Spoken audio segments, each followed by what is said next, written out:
Have you ever wondered what happened during the final days of the Third Reich? Well, in this video, we'll show you how Nazi Germany's last days went by.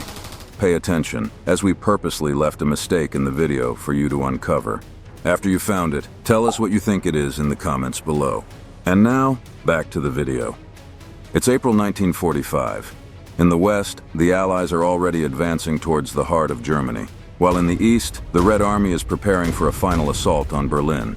It's clear that the Third Reich's fate is sealed, but many more lives would be lost before the war would end.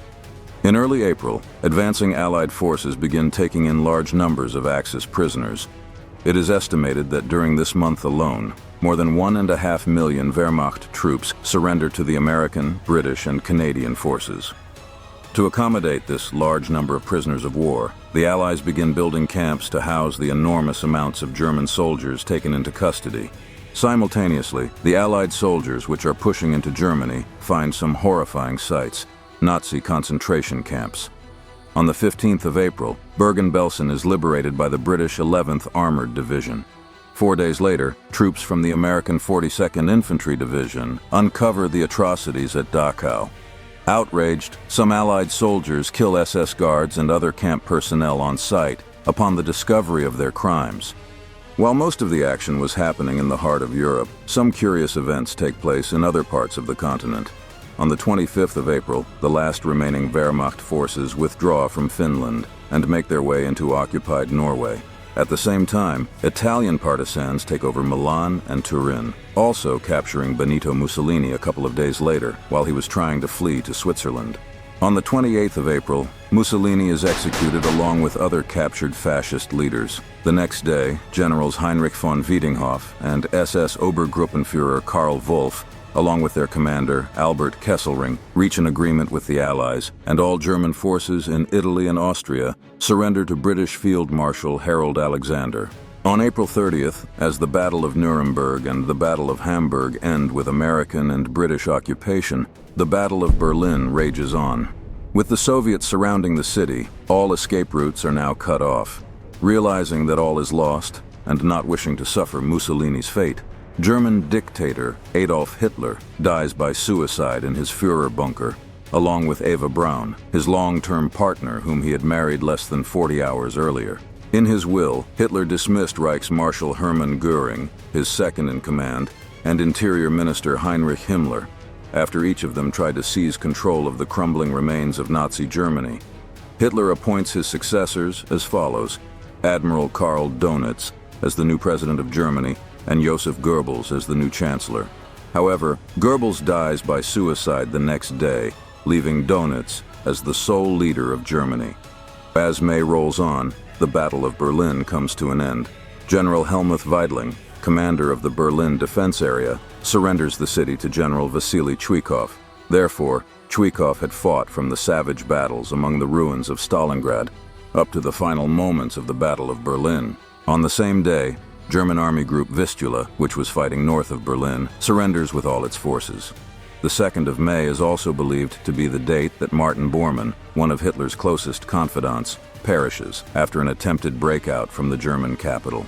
2 days later, on the 4th of May 1945, remaining Wehrmacht and Kriegsmarine forces in northwest Germany, Denmark, and the Netherlands surrender. By May 6th, Prague was captured by the Soviets, and Hermann Göring was taken into custody by Karl Spaatz, the commander of the U.S. Air Force in Europe, along with his wife and daughter. Also, the fortress of Breslau surrenders after being besieged for months by the Red Army.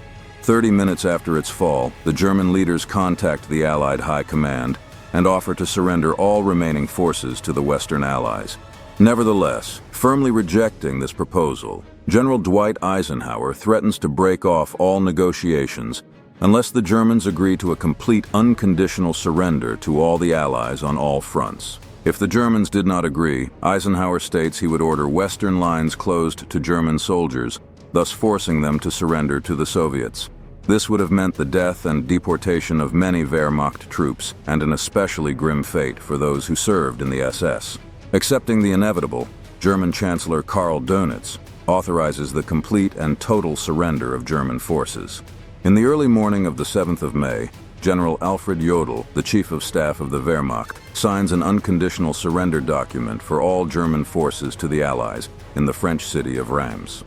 A few hours later, General Franz Böhme announces the unconditional surrender of German troops in Norway. Finally, the next day, Field Marshal Wilhelm Keitel and other German representatives travel to Berlin and sign another document of unconditional surrender shortly before midnight in the presence of Soviet Marshal Georgy Zhukov. But, surprisingly, not all German units obey the order to surrender immediately. The garrisons of the last Atlantic pockets of resistance in Dunkirk and La Rochelle, as well as troops remaining on Greek islands, surrender on the 9th of May. On the 12th of May, a large battle takes place at Slivica, where German troops under SS General Karl Berghaus attempt to create a corridor towards American lines in order to avoid Soviet captivity. The Wehrmacht forces find the road towards the Americans to be blocked by local resistance units and establish defensive lines.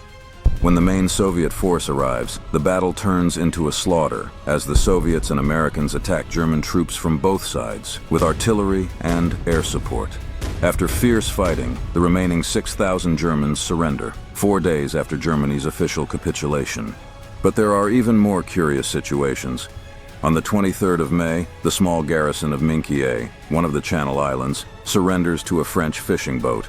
The German soldiers complain that they were forgotten by the British and ask the French fishermen to take them to England.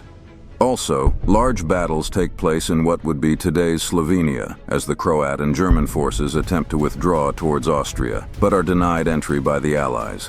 The pursuing Yugoslav partisans catch up with the retreating Axis columns and massacre an estimated 70 to 80,000 Germans, Croats, Slovenes, as well as civilians. Nevertheless, the last contingent of Axis forces who surrenders is the handful of Germans who are manning a weather station on the remote Norwegian island of Svalbard. They surrender to some Norwegian seal hunters on the 6th of September 1945, 4 days after Japan's capitulation. Therefore, as Germany is decisively defeated on the battlefield, the Allies proceed to partition the German territory into occupation zones. On the 1st of August 1945, the United States, Soviet Union, Britain, and France sign the Potsdam Agreement. A new border between Germany and Poland is drawn along the Oder-Neisse line, while former German lands situated east of this line, such as East Prussia, are divided between the Poles and the Soviets. As the dust settles in Europe, a new conflict appears on the horizon, one that would be fought through innovative and more destructive means between what would become the world's two superpowers. As for Germany, there would be more than 40 years before it would be united once again. Thanks for watching. Don't forget to like this video and subscribe to our channel. Also, tell us what you think was the wrong aspect mentioned in the video. See you next time at Study of War.